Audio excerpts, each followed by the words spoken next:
Hey there, I'm Reverend Dan. We are Soul Evolution Collaborative, and this is Strip Down Sunday, where we unchurch your Sunday experience. Welcome. We are thrilled to have this time with you to offer you some inspiration, some spiritual upliftment, and hopefully a new take on life in a very uniquely Soul Evolution Collaborative kind of way. We have stripped down your Sunday mornings to offer you a streamlined experience that perhaps fits your needs. We have this strong desire to bring an updated message of inspiration to the world at a time when it seems like maybe we all need it the most. The Soul Evolution Collaborative is dedicated to personal transformation and communal evolution. Two really quick logistics before we jump into the fun for today. First, everything you could ever want to know about us and what we do, what we offer, and more importantly, how you can get involved and join in the fun, you can find at soulevolutioncollaborative.org, our website. Anything from inspirational videos and series and educational stuff to information about joining in on events, this Tuesday night's video show, Thursday's gathering, and future upcoming information. Second, it is communities with missions like ours that actually bring change to the world, and we believe we are doing that, and we invite you to join in that. So if you are feeling a part of this mission, this desire to bring this type of change to the world, please consider supporting this mission by making a donation. You can also do that at soulevolutioncollaborative.org. There is a donation button in the menu on our website. So let us jump into this for today, what is actually a very special Christmas edition, because why not? It's the day after Christmas and we're going to have a little fun. So I'm actually going to read one of my favorite Christmas stories, one that I read and actually watched all the time every year at Christmas growing up, and have done the same with my son, How the Grinch Stole Christmas. How the Grinch Stole Christmas. Every Who down in Whoville liked Christmas a lot, but the Grinch, who lived just north of Whoville, did not. The Grinch hated Christmas, the whole Christmas season. Now, please don't ask why. No one quite knows the reason. It could be his head wasn't screwed on just right. It could be perhaps that his shoes were too tight. But I think that the most likely reason of all may have been that his heart was 2 sizes too small. But whatever the reason, his heart or his shoes, he stood there on Christmas Eve, hating the Whos, staring down from his cave with a sour, grinchy frown at the warm-lighted windows below in their town. For he knew every Who down in Whoville beneath was busy now hanging a mistletoe wreath. And they're hanging their stockings, he snarled with a sneer. Tomorrow is Christmas, it's practically here. Then he growled, with his Grinch fingers nervously drumming, I must find some way to stop Christmas from coming. For tomorrow, he knew, all the Who girls and boys would wake bright and early. They'd rush for their toys. And then, oh, the noise, noise. That's one thing he hated, the noise. Then the Whos, young and old, would sit down to a feast, and they'd feast, and they'd feast, and they'd feast. They would feast Who pudding and rare Who roast beast, which was something the Grinch couldn't stand in the least. And then they'd do something he liked least of all. Every Who down in Whoville, the tall and the small, would stand close together with Christmas bells ringing. They'd stand hand in hand, and the Whos would start singing. They'd sing, and they'd sing, and they'd sing. And the more the Grinch thought of this Who Christmas sing, the more the Grinch thought, I must stop this whole thing. Why, for 53 years I've put up with it now. I must stop this Christmas from coming. But how? Then he got an idea, an awful idea. The Grinch got a wonderful, awful idea. I know just what to do. The Grinch laughed in his throat, and he made a quick Santa Claus hat and a coat. And he chuckled and clucked, what a great Grinchy trick. With this coat and this hat, I look just like St. Nick. All I need is a reindeer. The Grinch looked around. But since reindeer are scarce, there was none to be found. Did that stop the old Grinch? No, the Grinch simply said, if I can't find a reindeer, I'll make one instead. So he called his dog Max. Then he took some red thread, and he tied a big horn on the top of his head. Then he rode with some bags and some old empty sacks on a ramshackle sleigh, and he hitched up old Max. Then the Grinch said, giddy up, and the sleigh started down toward the homes where the Who's lay a snooze in their town. All their windows were dark, quiet snow filled the air. All the Who's were all dreaming sweet dreams without care when he came to the first little house on the square. This is stop number 1, the old Grinchy Claus hissed, and he climbed to the roof, empty bags in his fist. Then he slid down the chimney, a rather tight pinch, but if Santa could do it, then so could the Grinch. He got stuck only once for a moment or two. Then he stuck his head out of the fireplace flue, where the little Who's stockings all hung in a row. These stockings, he grinned, are the first things to go. Then he slithered and slunk, with a smile most unpleasant, around the whole room, and he took every present. Pop guns and bicycles, roller skates, drums, checkerboards, tricycles, popcorn, plums, and he stuffed them in bags. Then the Grinch very nimbly stuffed all the bags, one by one, up the chimney. Then he slunk to the icebox. He took the Who's feast. He took the Who pudding. He took the roast beast. He cleaned out that icebox as quick as a flash. Why, that Grinch even took their last can of Who hash. Then he stuffed all the food up the chimney with glee. And now, grinned the Grinch, I'll stuff up the tree. And the Grinch grabbed the tree, and he started to shove, when he heard a small sound like the coo of a dove. He turned around fast, and he saw a small Who, little Cindy Lou who was not more than 2. The Grinch had been caught by this tiny Who daughter, who'd got out of bed for a cup of cold water. She stared at the Grinch and said, Santa Claus, why? Why are you taking our Christmas tree? Why? But you know, that old Grinch was so smart and so slick, he thought up a lie, and he thought it up quick. Why, my sweet little tot, the fake Santa Claus lied, there's a light on this tree that won't light on one side. So I'm taking it home to my workshop, my dear. I'll fix it up there, then I'll bring it back here.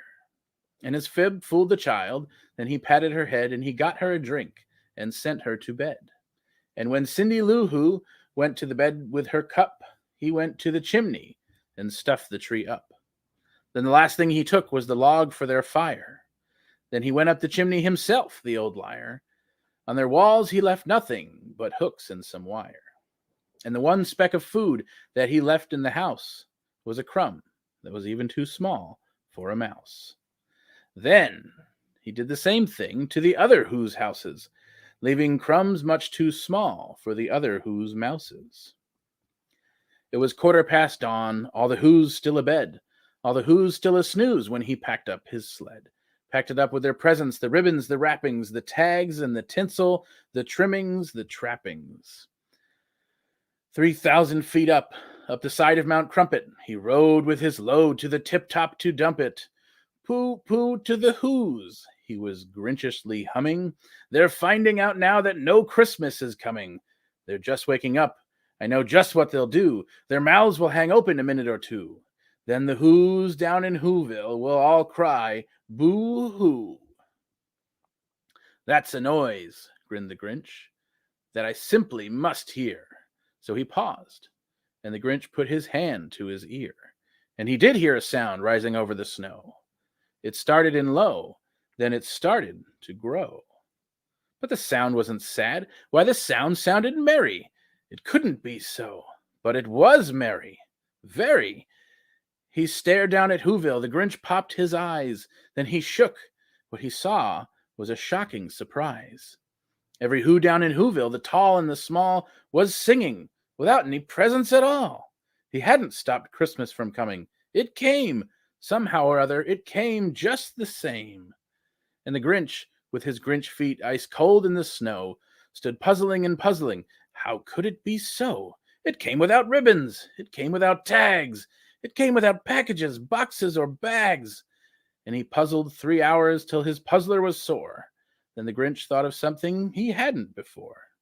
Maybe Christmas, he thought, doesn't come from a store. Maybe Christmas, perhaps, means a little bit more. And what happened then? Well, in Whoville they say that the Grinch's small heart grew 3 sizes that day. And the minute his heart didn't feel quite so tight, he whizzed with his load through the bright morning light, and he brought back the toys and the food for the feast, and he himself, the Grinch, carved the roast beast.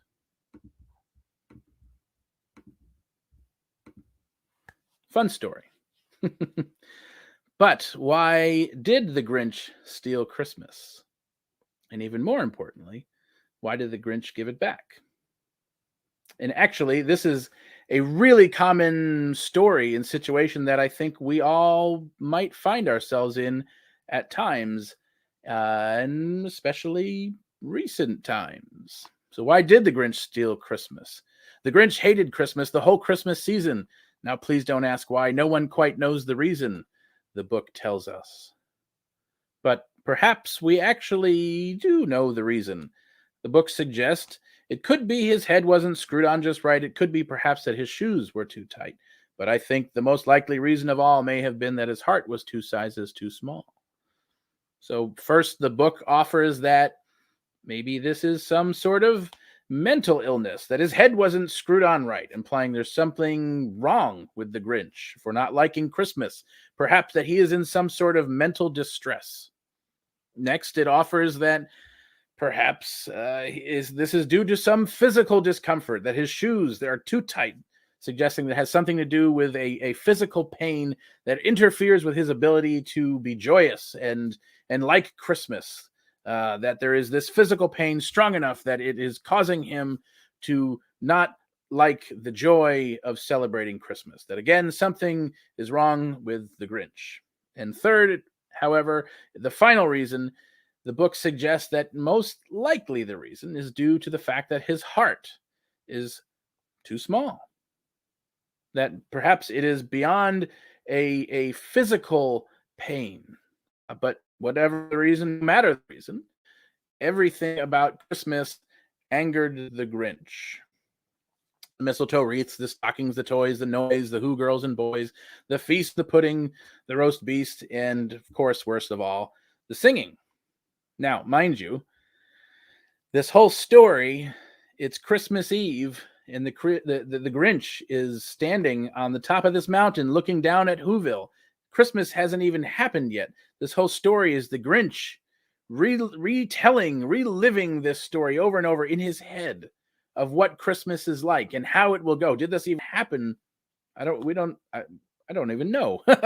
No rhyme intended. But he's standing there in the beginning of the story, looking down at Whoville, questioning and reliving and ruminating. And so naturally, then his reaction is to make this stop. This has to stop, right? The book says, then he got an idea, an awful idea. The Grinch got a wonderful, awful idea. He decided he would have to stop Christmas. So he made the suit and put his dog, and created this reindeer costume for his dog and tied a horn to its head and put it up in front of the sleigh and the whole thing. Then, so he stole all of Christmas, rode up to Mount Crumpet, 3,000 feet up the side of Mount Crumpet. He rode with this load to the tip top to dump it. In an attempt to do away with Christmas, the Grinch begins to reflect on his plot, again in his head, playing out this fiendishly act of spoiling Christmas by stealing it all and dumping it out of sight. Pooh, pooh to the Who's, he was Grinchishly humming. They're finding out now that no Christmas is coming. They're just waking up. I know just what they'll do. Their mouths will hang open a minute or two. Then the Who's down in Whoville will all cry boo-hoo. And you can almost, and I can hear in my head him finishing that sentence, they will all cry boo-hoo, just like me. And that is why the Grinch stole Christmas. Is the Grinch crazy? Is this a mental disorder? No. But is it a mental matter? Yes. Is the Grinch broken? No. Is the Grinch in pain? Yes. Is the Grinch experiencing a common emotional and physiological distress? Absolutely. See, the Grinch didn't actually hate Christmas. What the Grinch hated was what Christmas represented. What the Grinch hated was the people, the experiences that he had been put through, the experiences he had gone through with these people. So the story of the Grinch is actually much more common than we think. That this is something that so many of us, probably all of us, experience at some time. It does not take for us to be an outcast banished to the hills in order to feel and experience the pain that the Grinch is experiencing in this story. Many experience this pain in their everyday lives, feeling as if they don't fit in, labeled as someone they're not having a place to belong or even feel safe. So if persisting too long, this person, like the Grinch, may even begin believing that is who they are. At least that way they know they fit in somehow. That way we can make sense. If this is true, I can make sense of this story, of how this is happening in my life. So the Grinch believed himself to be the Grinch. He bought into his own story enough to become the story. So naturally, he did what any of us would do at this point: avoid it. Avoid the pain by passing it on. This is textbook that our psyche does this really interesting thing when we don't feel like we belong. And it says that either the people I thought I wanted to fit in with are bad, or I am. And there's no other option. So I don't want to be bad, so they must be. Therefore, Whoville, bad. However, knowing that he, the Grinch, was also a Who, or Whovillian, I don't know, whatever you would call them, it put him in this really bizarre place. It was in this odd predicament, because either way, he actually fit into this bad column. Whether it was the Whovillians who were bad, or if it was he, the Grinch, who was bad, he was both of those things. And what actually happened is this is way too much emotional stress and pain to feel. And so he did what we all do at that point as well. We pass on this blame to something material, and Christmas becomes the enemy. Grinch hated Christmas. So he became the victim and internalized all this anger, and then Christmas became bad. Grinch becomes the victim. And so as the Grinch, in this moment of relishing in his role as the villain, he paused on the top of this mountain to witness the distress that he caused, to make sure that everyone else was feeling the same pain that he was, because that's what we do as villains when we are playing the role of villain. But this is actually a major shifting point in our story, because something changed in the Grinch at that moment. He didn't find the Who's feeling this same pain. How could that be possible? I stole Christmas. How could they still be having Christmas? But the sound wasn't sad. Why, this sound sounded merry. It couldn't be so, but it was merry, very.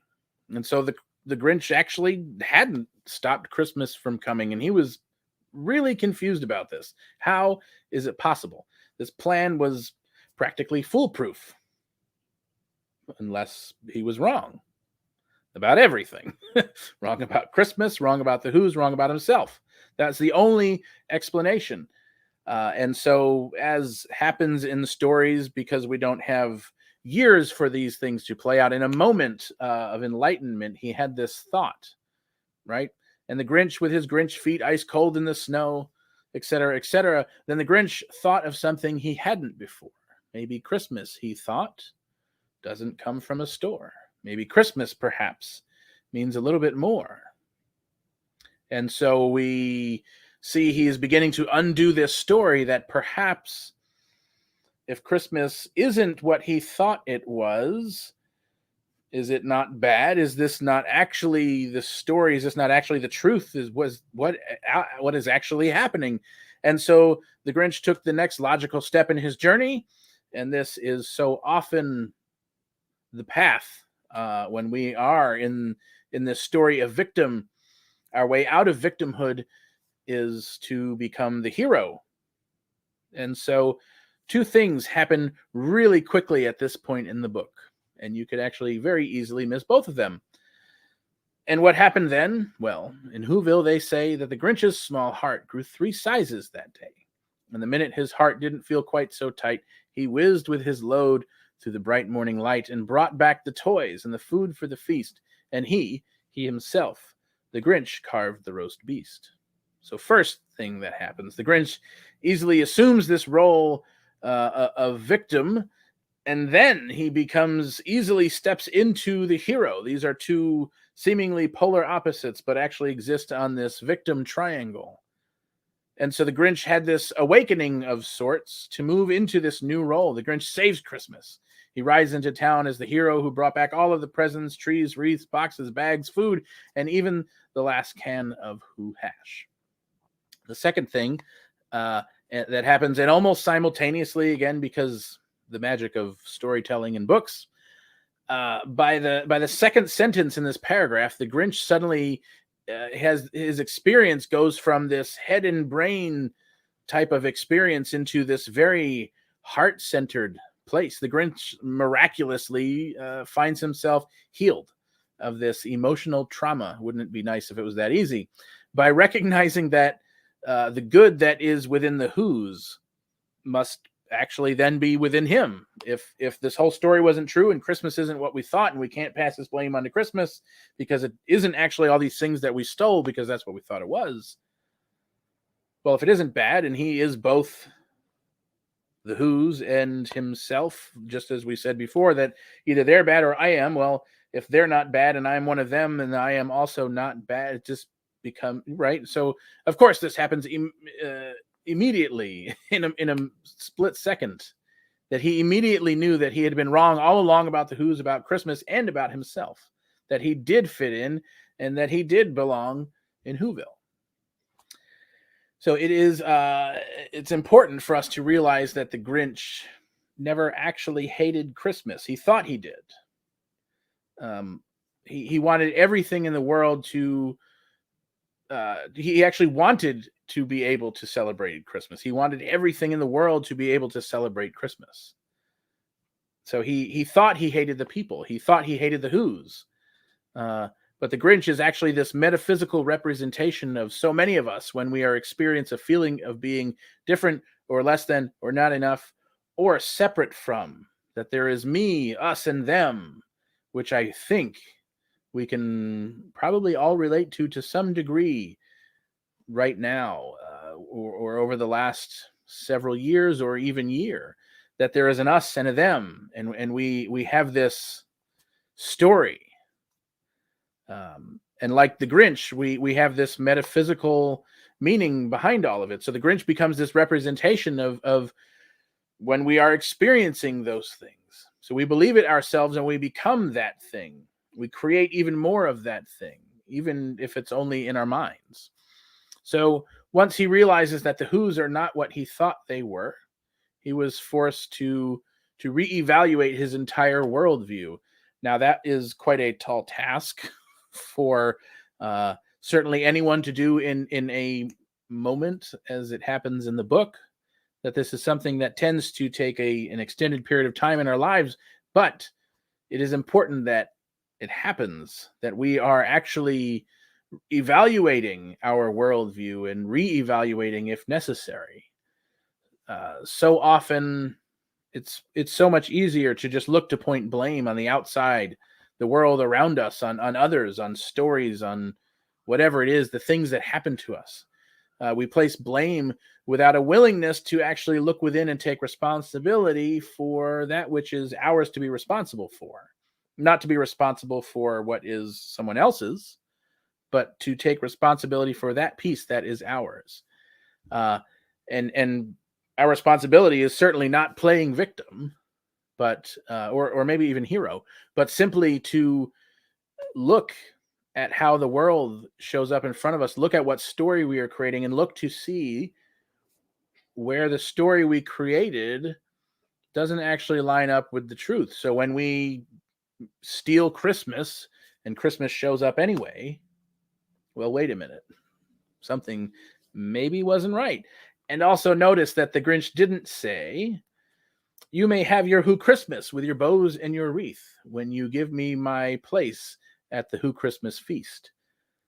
There was no strings attached. There was no ultimatum, right? This was simply out of this awakening, this realization that he had found something bigger. And so when we connect to that thing that is bigger than us, when we connect to that universal presence, the consciousness, the spirit that is everywhere, then we act from a different place. We're no longer acting from that individualized, egoic story, but we get to act from this greater truth. So there was something new for the Grinch at this point.